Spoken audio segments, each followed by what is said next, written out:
Casão, e aí? O que que você considera mais importante ontem? Todo mundo ficou muito, reverberou muito a coletiva do Diniz depois, quando ele faz quase aquilo que ele faz sempre, né? Uma autodevoção naquilo que ele acredita. É bonita a devoção dele às suas crenças. Mas eu fiquei mais impressionada, na verdade, foi com as declarações dos jogadores. Jogadores que não tinham nada a ver com o time de 2008 e 2009 e foram capazes de ver nesse diploma, nessa tacinha, para outros times, uma coisa muito relevante. Eu acho que essa conexão dos jogadores com a arquibancada, ontem, talvez tenha sido até um pouco mais importante que o dinizismo. Porque Cano, que não morava nem no Brasil, Renato Augusto, o Arias, né, que fez uma declaração bonita, parecia até que ele conhecia, leu Nelson Rodrigues, ao dizer que tricolores no mundo inteiro, né, como o Nelson Rodrigues falava, saíram até dos túmulos, até mortos saem dos túmulos para assistir um Fla-Flu. Eu achei bonito que os jogadores tenham entendido o que era jogar com a LDU. Tanto faz qual era o jogo. Fala Marília, Renato, Alícia. Eu acho o seguinte, eu acho legal, me agrada muito, mexe muito com o meu emocional quando eu vejo jogadores que entendem a história do clube que ele está jogando. Que hoje não é uma coisa corriqueira, como já foi em outros tempos, né? Você chegar num clube, ou você tá lá no clube, ou você nunca ter jogado num clube, chegou como o Renato Augusto, pouco tempo, e esses jogadores entenderem a história do clube e entenderem que esse jogo com a L, se não fosse a LDU, seria uma outra forma de encarar a partida. Mas ser o adversário, que já ganhou 2 vezes títulos do Fluminense no Maracanã, o estádio lotado, você se coloca. É difícil você encontrar hoje jogadores que se colocam no lugar do torcedor. Entendeu? Você entra em campo, você olha para o estádio lotado, você pensa assim, pô, essa torcida já perdeu 2 vezes o título para esse time que está aí do lado. E você se sentir como eles, né? Você se sentir como eles. Perceber que tem que correr mais do que corre, tem que se dedicar mais do que se dedica, tem que ter mais confiança do que tem que ter um grupo mais unido do que para você ganhar uma partida contra uma outra equipe que, na história do tal clube, prejudicou, ganhou 2 títulos seguidos, né? Então eu acho que esse time do Fluminense tem isso.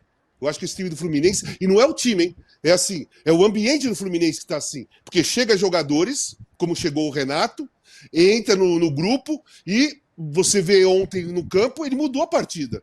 O Renato entrou muito bem no jogo ontem. Né? Entrou muito bem no jogo ontem. E chegou agora lá.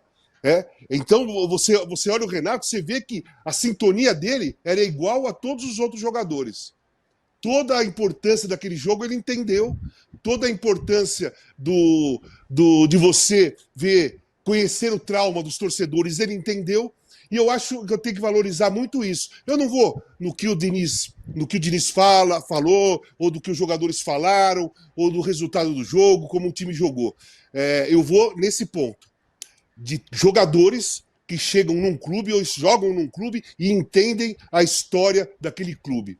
E conhece perfeitamente a necessidade de algumas vitórias e de alguns jogos. E principalmente se colocam no lugar do torcedor. Cara, isso é mágico no futebol. Isso é mágico. Eu nasci no Corinthians. Eu era torcedor de arquibancada.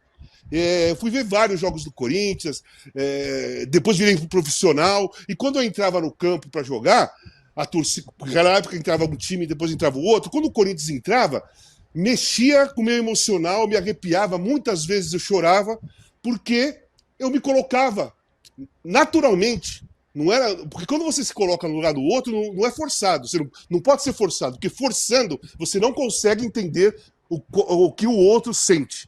Você se coloca no lugar do outro naturalmente. Surge uma situação e você emocionalmente, espiritualmente se coloca no lugar do outro. E comigo acontecia isso quando eu entrava para jogar pelo Corinthians. Mas eram outros tempos, outra situação. E esse Fluminense me agrada nisso. Sabe? Pô, jogadores que entendem a história e se colocam no lugar do torcedor. Isso é poético, isso é bonito, cara. Isso é muito mais importante do que 2-0, do que discurso de treinador, do que falas emocionadas de jogadores. Isso, para mim, é muito mais importante. Isso, para mim, foi muito lindo do Fluminense. Alicia, como é que a gente explica a nossa enquete? Até agora, vou pedir para você deixar seu like e votar na nossa enquete. Para 80% não consideram o Fernando Diniz, atual campeão da Libertadores, vice-campeão mundial e ontem ganhador da Recopa, o melhor técnico em atividade do país. Veja, faltou atualmente. Atualmente, não é? Como dizem, como brinquei, como diz o Titãs, o melhor técnico da última semana. Por que ainda você acredita que há essa rejeição ou essa dúvida em relação ao que representa o trabalho dele num time que a gente tem que lembrar, no começo do ano passado, não era colocado como favorito a nada? Eu acho que é cedo, Marília. Bom dia, boa tarde, boa noite para você, para o Renato, para o Casão, para todo mundo que está sextando aqui com a gente. Quem acompanha o meu trabalho sabe que eu não subscrevo aqui do dinizismo, pelo contrário, acho que sempre houve uma empolgação muito grande, muito cedo. E eu acho que além da Libertadores ser o único grande título, e agora a Sul-Americana, isso não é pouco, ela Recopa. aconteceu em paralelo com um fracasso tremendo do Diniz na seleção brasileira, que era relativamente previsível, na minha visão, não previsível o tamanho do fracasso, mas era previsível que não daria resultado rápido, porque o tipo de trabalho do Diniz não é de resultado rápido. Né? É um trabalho complexo que leva tempo para ser assimilado, e tempo é o que você não tem na seleção brasileira. Né? O próprio Dorival falou isso na coletiva. E foi um fracasso tão retumbante, assim, o pior ano, né, no total, em termos de desempenho, de aproveitamento em 100 anos da seleção brasileira, nos últimos 100 anos da seleção, que colocou ali talvez um ponto de interrogação se o trabalho do Diniz é isso tudo mesmo, e o fato de que tem outros treinadores aqui, como o Renato falou do Tite, especialmente do Abel Ferreira, que nos últimos anos ganharam muito mais coisa do que ele. Né? O Palmeiras não foi campeão da Libertadores, mas foi campeão do Campeonato Brasileiro e recentemente também ganhou 2 Libertadores com o Abel. Então, eu vejo essa análise do Diniz, assim, as pessoas se empolgam muito com alguns jogos que são de fato brilhantes. O que eu vejo de mais valor nesse time, mais até do que as inovações táticas do Diniz, é essa capacidade de sobreviver à pressão e sobreviver, inclusive, aos próprios erros. O Fluminense não caiu para o Inter na Libertadores, eu ia dizer por um milagre, mas esse milagre tem nome, né? Porque o Inter não conseguiu fazer os seus gols, o Fluminense sobreviveu, tem jogadores muito letais, John Kennedy, Cano e o próprio John Arias, que para mim é o grande nome desse time, que arrastaram o time no momento que importava, e ontem foi a mesma coisa. Né? Tudo indicava que o Fluminense não ia conseguir quebrar ali a retranca da LDU. Acho importante dizer que a arbitragem foi muito ruim, né? Mais uma vez a questão dos acréscimos, 2 minutos de acréscimos no primeiro tempo e 6 no segundo tempo, ridículo, e que o Fluminense dava pinta de que no máximo ia conseguir levar aquele jogo para a prorrogação. E aí eu vejo que cria-se uma mística, quando se tem uma mística em torno de um time, né, o time de guerreiros, e em cima de um treinador, as pessoas começam a ver coisas em lugares que me parece um pouco questionável. Né? Muita gente louvou a coragem do Diniz de ir para cima da LDU quando o placar agregado estava empatado. Que interesse você tem de ir levar um jogo para prorrogação quando você tem um a menos? Era lógico que o Diniz ia para cima. Então, o Fluminense fez, né, uma partida ali, um final de recuperação, uma vitória heróica, histórica, por tudo que vencer a LDU representa, e por essa, eu não diria recuperação, mas por essa valorização dos jogadores experientes.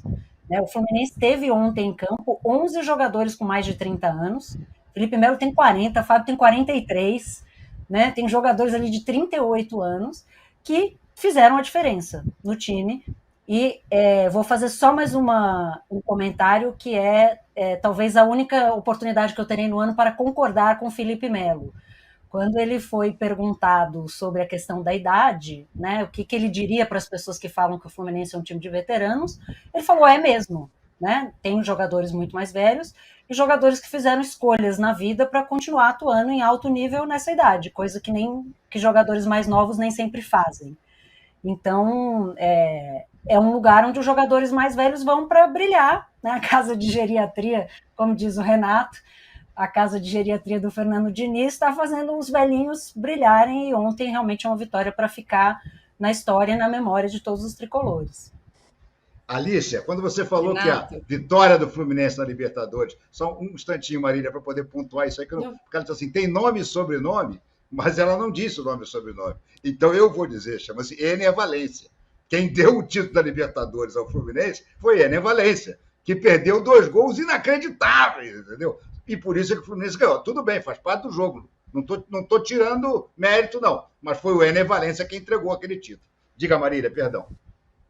não, era exatamente para você continuar. Você continuou o pensamento da Alicia, eu queria que você continuasse o pensamento dos velhinhos, porque esse foi o Diniz. Eu acho que ele causa amores e rejeições, e é admirável mesmo, de verdade, o quanto ele acredita nas suas próprias verdades, e de uma forma muito sanguínea. Ontem, na coletiva, ele falou sobre os jogadores mais velhos, e para quem fala contra jogadores mais velhos, eu só posso lamentar, só quer saber de like.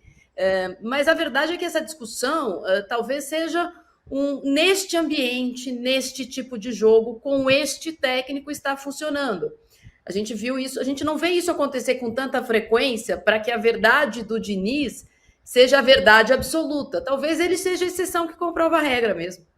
É exatamente isso. Não existe outro time no mundo com tanta gente, vamos assim dizer, idosa, que possa jogar junto e ganhar. O Diniz consegue. Ele é um geriatra infernal. Ele é o grande geriatra do futebol mundial, você não tem a menor dúvida. Agora, ele agora passou a ter uma coisa que facilita isso. Ele passou a ter mais velhinhos. Então, por exemplo, o Felipe Melo só joga o primeiro tempo. Pode reparar, todos os jogos do Felipe Melo, ele joga 45 minutos. No segundo tempo, ele sai. Aí o Diniz faz aquela famosa substituição, puxa o André, mete um jogador mais na frente, ontem foi o John Kennedy, e por aí vai. O Ganso, que ontem, durante o primeiro tempo, acho até que jogou bem, acho que foi um dos poucos do Fluminense que jogaram bem, foi o Ganso, mas o Ganso também não tem mais perna para dois tempos. Aí o que ele arrumou? Outro velhinho, o Renato Augusto, que também tem muito talento. E aí o Renato Augusto, que também não aguentaria jogar 2 tempos, o Renato Augusto entra no lugar do Ganso. Então as coisas, quer dizer, com a coisa da clínica de geriatria, ele está sabendo administrar muito bem os minutos ali. Ele passou a ter possibilidades de trocar com a mesma qualidade. Você saber, sai o Ganso, entra o Renato Augusto, eu acho até o Renato Augusto mais jogador do que o Ganso. Mas o Ganso está mais encaixado na maneira de jogar do Diniz há mais tempo. Mas se tira um e bota outro, nenhum problema, não há queda de qualidade. Às vezes você tira o velhinho e bota um garoto sem qualidade, teu time cai. Ele está cheio de jogador veterano com qualidade. O Douglas Costa. O Douglas Costa ainda não é nem parecido com o que ele já foi, mas ele é um jogador que sabe jogar. Ele é um jogador que pode entrar, como ele entrou no segundo tempo, e fazer a diferença. Agora, é um fenômeno isolado. Eu concordo integralmente com você, Marília. Esse negócio dele começar a dizer, não, porque fala. Não, ele é a exceção que confirma a regra. Não tem outro caso de um time, pelo menos eu não conheço, no futebol mundial, com tantos jogadores acima de 30 anos, alguns acima de 40, jogando num nível na sua liga que lhe permite conquistar títulos. Eu não conheço. Agora, vamos ver, por exemplo, esse ano no Campeonato Brasileiro, se ele vai ter essa perna toda. Ele ganhou um torneio de mata-mata, que é a Libertadores, e ele ganhou um torneio que é um jogo só, né? 2 jogos, perdão. 2 jogos. 2 jogos. Primeiro jogo fora e um dentro. 2 jogos. Isso é mais fácil. Agora, um brasileiro, por exemplo, não sei se ele vai com essa garotada, imagina, eu ia chamar de garotado, vovô garoto, com esse bando de vovô garoto, se ele vai conseguir manter esse nível de competitividade. Estou curioso. Agora, o Diniz tem um quê? Só uma coisa, o Diniz tem um quê de Abel também, né? Ele adora dar umas patadinhas na imprensa, né? Impressionante, adora ditar cátedra.